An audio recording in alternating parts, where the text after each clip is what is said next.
7. 겸손의 골짜기와 사망의 음침한 골짜기. 내가 꿈에 보니 그들이 계속 앞으로 나아가다가 한 언덕배기에 이르렀을 때 경건이 무언가 생각이 난 듯 갑자기 소리를 쳤다. 저런, 크리스티아나와 그 일행에게 드리려던 것을 깜빡 잊고 그냥 왔네. 내가 다시 가서 가져올게요. 그리고 나서 그녀는 물건을 가지러 돌아갔다. 그녀가 가고 없는 사이에 크리스티아나는 길 오른쪽 조금 떨어진 수풀로부터 지극히 기이하고도 감미로운 음악 소리가 흘러나오는 것을 들었다. 그 노래 가사는 다음과 같았다. 내 평생에 주님의 은총이 숨김없이 내게 나타났네. 그러므로 주님의 집이 영원토록 내 처소가 되겠네. 그녀가 다시 귀를 기울여 듣자 다음과 같이 회답하는 소리가 들렸다. 아무렴, 주 우리 하나님은 선하시니 그의 자비는 영원토록 확실하네. 그의 진리는 항상 굳게 서 있어 세세토록 보존되겠네. 크리스티아나는 누가 이 신기한 노래를 부르느냐고 분별에게 물었다. 분별이 말했다. 저 노래는 우리나라의 새들이 부르는 것입니다. 하지만 새들이 항상 저 노래를 부르는 것은 아닙니다.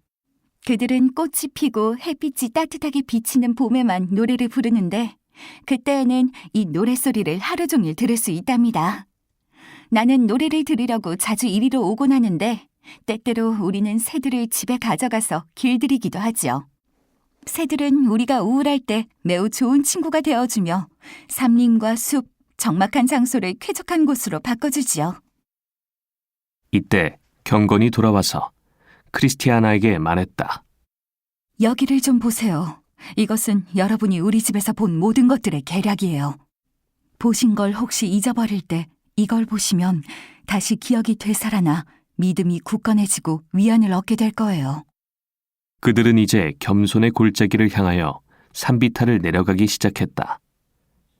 산비탈은 매우 가파르고 미끄러웠지만 무척 조심해서 내려갔기 때문에 무사히 밑에까지 다다를 수 있었다.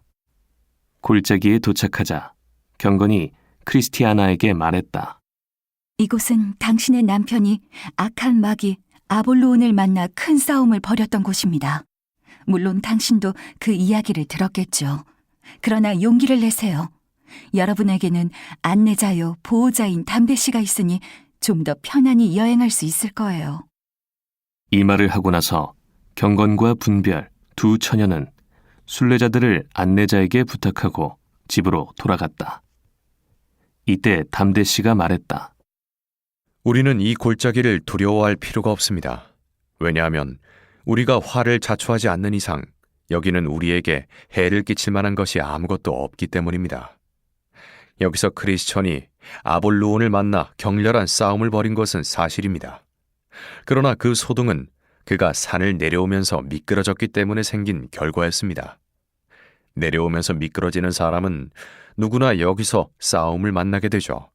그래서 이 골짜기가 사나운 이름을 갖게 되었습니다. 그런데 보통 사람들은 누가 여기서 어떤 놀랍고 무서운 일을 당했다는 이야기만 듣고서 이곳에 못된 마귀와 귀신들이 득실거린다는 생각을 하게 되죠. 그러나 애석하게도 사람들이 여기서 그런 일을 당하는 것은 자신들이 저지른 행위의 결과입니다. 이 겸손의 골짜기도 까마귀가 날아다니는 여느 골짜기들처럼 기름진 곳이죠. 내 생각에 우리가 찾아보면 어디엔가 크리스천이 왜 여기서 그렇게 고생을 하게 되었는지 이유를 설명해 주는 것이 있을 듯 싶군요. 이때 야고보가 어머니에게 말했다. 보세요. 저기 기둥 하나가 서 있는데 그 위에 무언가가 적혀 있는 것 같아요. 가서 뭐라고 적혀 있는지 봐요. 그래서 일행은 기둥으로 갔다. 거기에는 이런 글이 기록되어 있었다. 크리스천이 여기까지 오기 전에 미끄러진 일과 그가 여기서 당한 어려움을 보고 후세 사람들은 경고를 삼으라. 안내자가 말했다. 보세요. 크리스천이 왜 여기서 고생을 하게 되었는지 이유를 설명해 주는 것이 있을 거라고 했죠? 그리고 나서 그는 크리스티아나에게 말했다. 크리스천뿐 아니라 다른 많은 사람들도 여기서 그런 일을 당했지만 그들은 결코 경멸할 수는 없습니다. 이 산을 오르는 것보다 내려가는 것이 더 어려운데 세상에서 이러한 산은 매우 드뭅니다. 이제 그 착한 크리스천에 관한 이야기는 그만합시다. 그는 지금 안식에 들어가 있고 또 원수와 용감히 싸워 승리를 거두었으니까요. 우리도 시험을 당할 때 그처럼 용감히 싸울 수 있는 힘을 주시도록 위에 거하시는 분께 기도드립시다. 다시 이 겸손의 골짜기에 관한 이야기를 하도록 하죠. 이곳은 요 근방에서 가장 훌륭하고 비옥한 땅입니다. 기름지기가 이를 데 없고 여러분이 보다시피 대부분이 목초지입니다. 만약 우리들처럼 누가 여름철에 이곳에 온다면 그리고 이곳에 관한 아무 선입견 없이 다만 아름다운 것을 보고 즐길 줄 아는 안목을 지닌 사람이라면 여기서 큰 즐거움을 얻을 것입니다. 보십시오. 저 푸른 계곡과 저 아름다운 백합화를.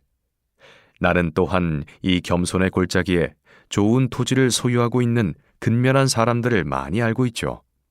왜냐하면 하나님이 교만한 자를 물리치시고 겸손한 자에게 은혜를 주신다 하였으므로. 정말 이 땅은 비옥한 곳이라서 수확을 많이 거두죠. 어떤 이들은 여기서 곧장 아버지의 집으로 가는 지름길이 있었으면 좋겠다고 생각합니다. 언덕과 산을 오르는 수고를 더 이상 하기 싫어서죠. 그러나 길은 길이니만큼 끝이 있는 법입니다. 이런 이야기를 주고받으며 길을 가다가 그들은 자기 아버지의 양떼를 치고 있는 한 소년을 보았다. 그 소년은 매우 남루한 옷을 입고 있었지만 용모는 아주 순박하고 복스러웠다. 그는 앉아서 혼자 노래를 부르고 있었다. 담대 씨가 말했다. 들어보세요. 저 양치기 소년이 뭐라고 하는가? 그리하여 그들이 귀를 기울이자 소년은 이렇게 노래하였다. 낮은 곳에 있는 자는 떨어질 염려를 하지 않으며 아래에 있는 자는 교만함이 없네. 겸손한 자는 항상 하나님의 인도하심을 받으리. 나 가진 것 많든 적든 이제 나 만족하겠네. 주여, 제가 더욱 만족하옵는 것은 당신이 저를 구원하셨기 때문입니다. 무거운 짐 가득 지고 순례길을 가는 자여, 이 세상엔 보잘것 없더라도 이후에 세세토록 복받으리. 이때 안내자가 말했다. 저 소년의 노래가 들립니까? 그는 가슴에 마음의 평안이라는 약초를 품고 있기 때문에 비단과 우단 옷을 입고 있는 자보다 더 즐거운 생활을 하는 것입니다. 자, 이제 다시 우리가 하던 이야기로 돌아갑시다. 예전에 우리 주님께서 이 골짜기에 오두막을 지으신 일이 있었죠. 그는 여기 내려오시는 걸 무척 좋아하셨고 상쾌한 공기를 마시면서 풀밭 위를 걷는 것도 좋아하셨습니다. 그리고 이곳에는 세상의 소음과 번잡이 없죠. 세상에는 소음과 혼돈이 가득 차 있지만 겸손의 골짜기에만은 한적함과 평정이 있습니다. 다른 곳에서는 묵상을 하기 어렵지만 여기 오면 묵상하는 데 방해받을 일이 없죠. 이 골짜기는 순례 생활을 사랑하는 사람들 외에는 아무도 지나가지 않습니다. 비록 크리스천이 여기서 아볼로온을 만나 힘겨운 싸움을 벌이기는 했으나 예전에 지나간 사람들 중에는 여기서 천사를 만나기도 하고 진주를 발견하기도 하고 생명의 말씀을 얻기도 했습니다. 아까 내가 우리 주님께서 예전에 이곳에 오두막을 지으시고 여기서 산책하시기를 좋아했다고 말씀드렸죠? 거기에 덧붙여 말씀드리죠. 주께서는 이 땅을 사랑하며 지나다니는 자들을 위해 연금을 남겨놓으셨습니다. 그 돈은 그들이 계속해서 이 길을 지나다니며 용기 있게 순례길을 나아가도록 하기 위해 일정한 절기마다 그들에게 신실하게 지불됩니다.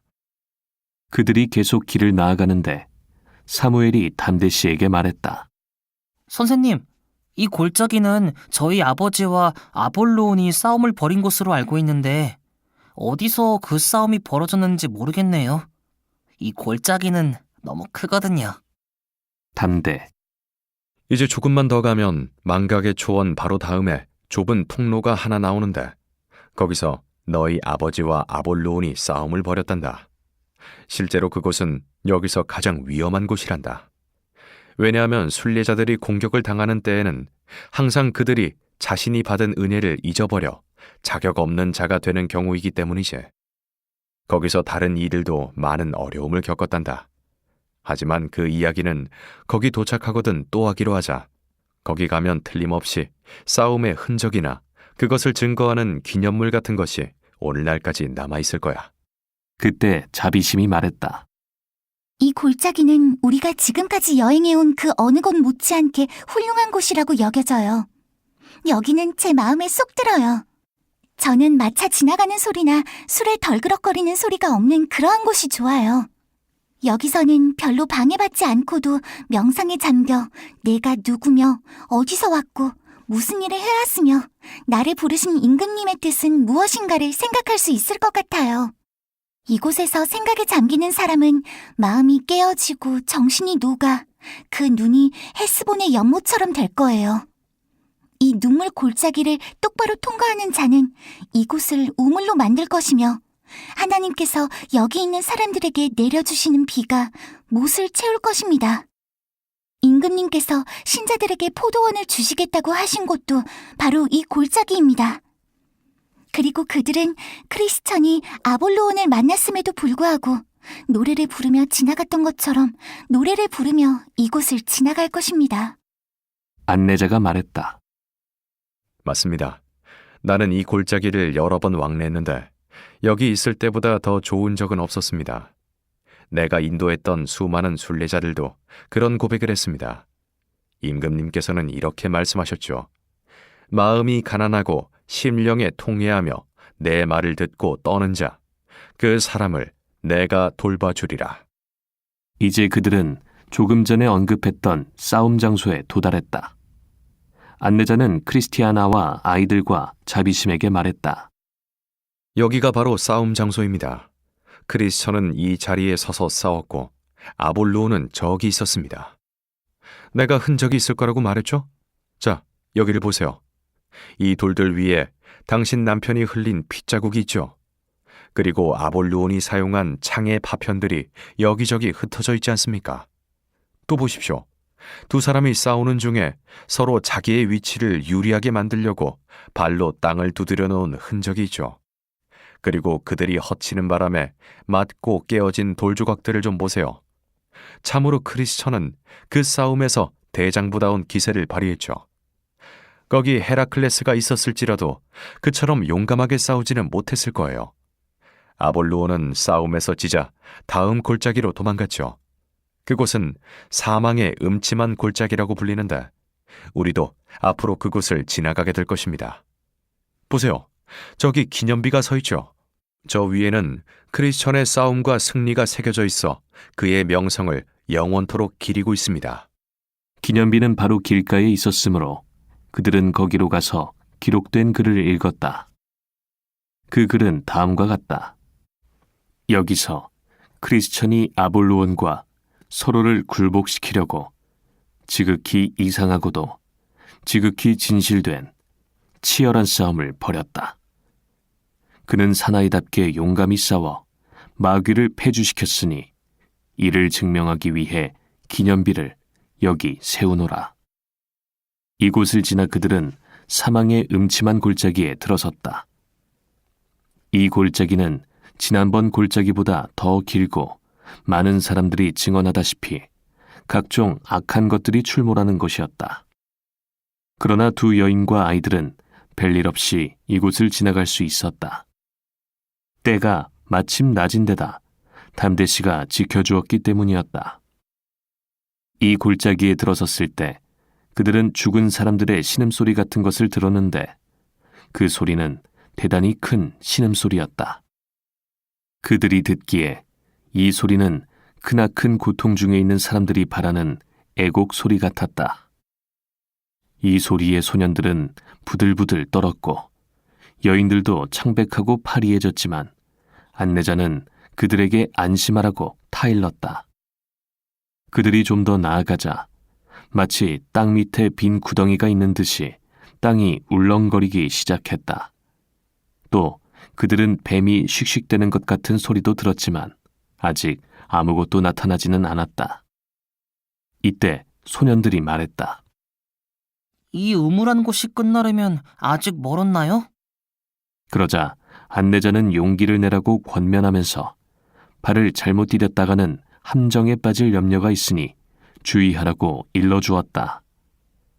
이때 야고보가 몸이 아픈 듯 비틀대기 시작했는데 내가 보기에 그 원인은 두려움인 것 같았다. 그 어머니가 해석자의 집에서 받은 정신나게 하는 음료 한 잔과 노련씨에게서 얻어온 약 3알을 아이에게 먹이자 소년은 원기를 회복하기 시작했다. 그들이 골짜기의 중간쯤 통과했을 때 크리스티아나가 말했다. 저 앞에 뭔지 이상한 게 보이는 것 같은데 생전 처음 보는 형태네요. 요셉이 물었다. 엄마, 뭐예요? 크리스티아나. 고약하게 생겼구나, 얘야. 아주 고약해. 요셉. 그런데 엄마, 그게 어떻게 생겼어요? 크리스티아나. 어떻게 형용할 수가 없구나. 지금 그렇게 멀지 않은 데까지 왔다. 저런, 아주 가까이 왔어. 담대. 자, 무서워서 못 견디는 사람은 내 가까이로 오세요. 마귀는 계속 다가왔고 안내자는 그를 막으러 나섰다. 그러나 마귀가 막 담대 씨와 만나자 그는 모든 사람의 시야에서 사라져버렸다. 이때 일행은 얼마 전에 들었던 말씀을 상기했다. 마귀를 대적하라. 그리하면 너희를 피하리라. 약간 정신을 가다듬은 그들은 계속해서 길을 갔다. 그러나 얼마 가지 않아 뒤를 돌아본 자비심은 마치 사자처럼 생긴 것이 성큼성큼 따라오는 것을 발견하였다. 그 짐승은 공허한 포효 소리를 내었는데 그 울음소리에 골짜기가 울렸고 안내자 외의 모든 사람들 마음에는 공포가 퍼졌다. 짐승이 다가오자 담대 씨는 순례자들의 뒤로 가 일행을 모두 앞세웠다. 사자는 계속 같은 속도로 다가왔으며 담대 씨는 싸울 태세를 갖추었다. 그러나 사자는 저항이 있을 것을 눈치채고는 물러서 더 이상 다가오지 않았다. 그리하여 다시 안내자를 앞세워 가던 일행은 길 밑이 전부 구덩이로 되어 있는 곳에 이르렀다. 그들이 구덩이 위로 건널 준비도 갖추기 전에 자욱한 안개와 어둠이 그들을 덮쳐 지척을 분간하지 못하게 만들었다. 순례자들이 말했다. 아뿔싸, 이제 우린 어떻게 하죠? 그러나 안내자가 대답했다. 두려워 말고 가만히 서서 어떤 결과가 생기나 두고 봅시다. 길이 막혔기 때문에 그들은 거기 서 있을 수밖에 없었다. 이때 그들은 원수들이 떠들며 달려오는 소리를 똑똑히 들었다. 또한 구덩이 안의 불길과 연기도 쉽게 분간이 되었다. 그러자 크리스티아나가 자비심에게 말했다. 이제사 불쌍한 내 남편이 어떠한 난관을 돌파했는지 알겠어요. 이곳에 대한 소문은 이미 많이 들었지만 직접 와보니 정말 엄청나군요. 불쌍한 사람, 그이는 이곳을 밤새 혼자 지나갔대요. 그가 이 길을 거의 다 지나갈 때까지 날이 새지 않았고 원수들은 그를 갈갈이 찢으려고 동분서주했죠. 많은 사람들이 사망의 음침한 골짜기에 관해 이야기를 하지만 직접 여기 와보기 전까지는 이곳이 정말 어떤 곳인지 아마도 모를 거예요.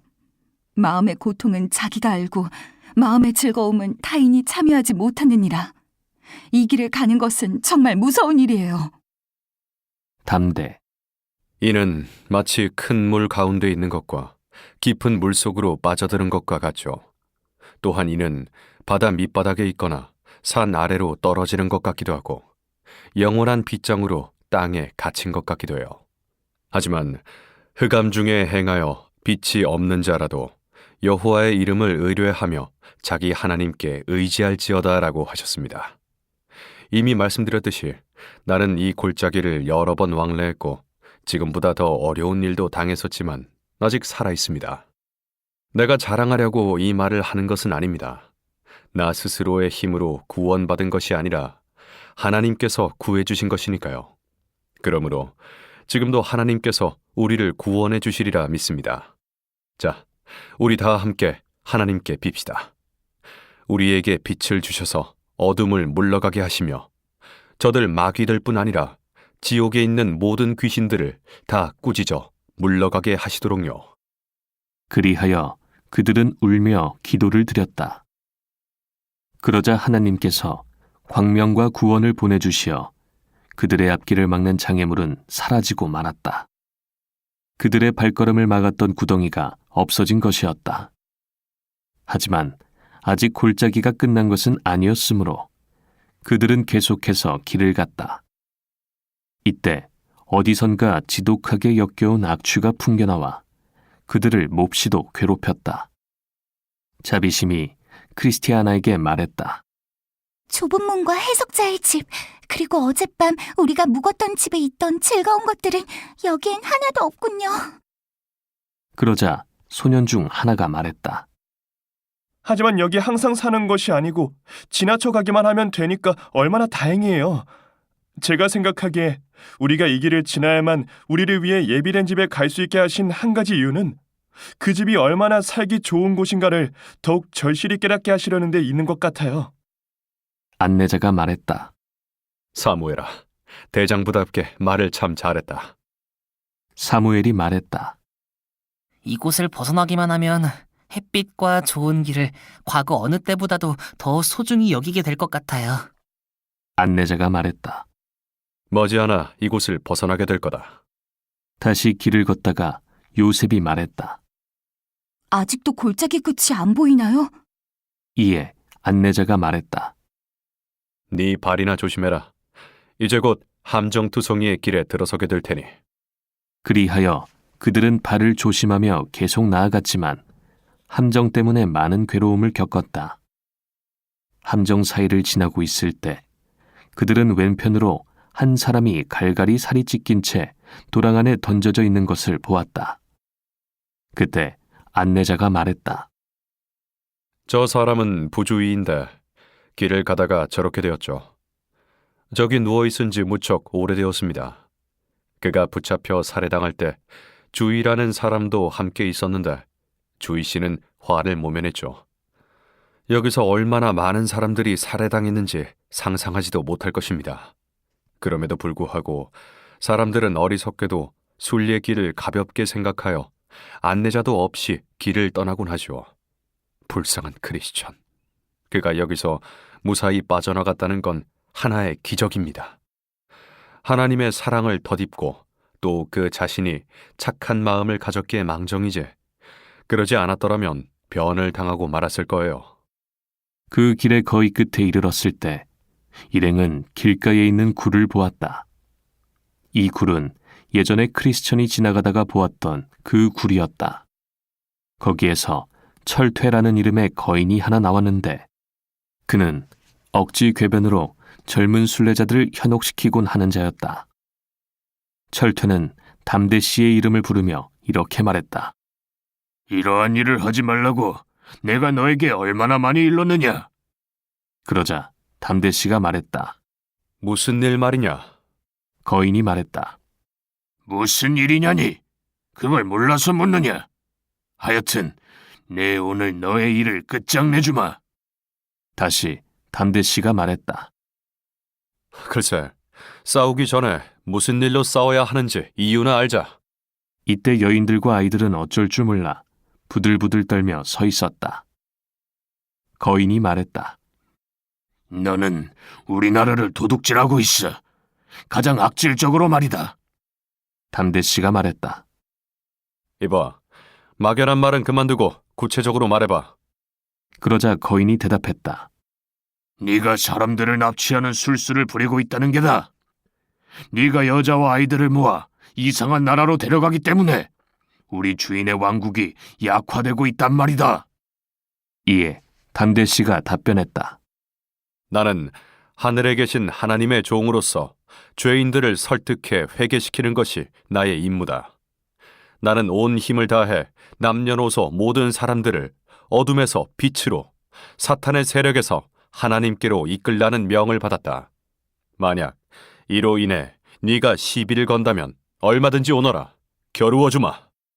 그리하여 거인과 담대 씨는 마주 다가갔다. 담대 씨는 칼을 뽑아든 반면 거인은 철봉을 손에 잡았다. 그들은 지체 없이 싸움에 돌입했는데 거인의 첫 공격에 담대 씨는 무릎을 하나 꿇었다. 이를 본 여인들과 아이들은 비명을 질렀다. 그러나 얼른 기력을 회복한 담대 씨는 힘껏 칼을 뻗어 거인의 팔에 부상을 입혔다. 싸움은 1시간가량 계속되었는데 열이 얼마나 높았던지 거인의 코에서 쏟아져 나오는 김은 마치 끓는 가마솥에서 나오는 김 같았다. 그 후 두 사람은 잠시 앉아 휴식을 취하였다. 담대 씨는 기도를 올렸으며 여인들과 아이들도 싸움이 끝날 때까지 줄곧 한숨을 쉬며 부르짖었다. 잠시 쉬면서 숨을 돌린 두 사람은 다시 싸움을 시작했다. 담대 씨가 있는 힘을 다해 칼로 내려치자 거인은 땅에 주저앉고 말았다. 거인이 외쳤다. 잠깐! 기다려! 내가 일어날 때까지! 담대 씨는 신사적으로 거인이 일어나기를 기다렸다. 그리하여 그들은 다시 싸움에 들어갔는데 거인이 내려치는 철봉에 하마터면 담대 씨의 머리가 산산조각 날 뻔했다. 거인의 철봉이 빗나가자 이를 본 담대 씨는 전력을 다해 그에게 달려들어 거인의 5번째 갈빗대 아래를 푹 찔렀다. 이에 거인은 비틀거리면서 철봉을 손에서 떨어뜨렸다. 그러자 담대 씨는 다시 칼을 내리쳐 거인의 머리를 잘라버렸다. 이에 여인들과 아이들은 기뻐 뛰었고 담대 씨는 구원을 내려주신 하느님께 찬송을 돌렸다. 그리고 나서 그들은 그 자리에 기둥을 하나 세우고 거인의 머리를 매달아 놓고는 여행자들이 읽을 수 있도록 다음과 같은 글을 적어 놓았다. 이 머리의 인자는 순례자들을 괴롭히던 자다. 그는 그들의 길을 막고 닥치는 대로 욕을 보였다. 그러나 순례자들의 안내자인 나 담대가 일어나 순례자들의 원수였던 그를 쳐서 쓰러뜨렸다.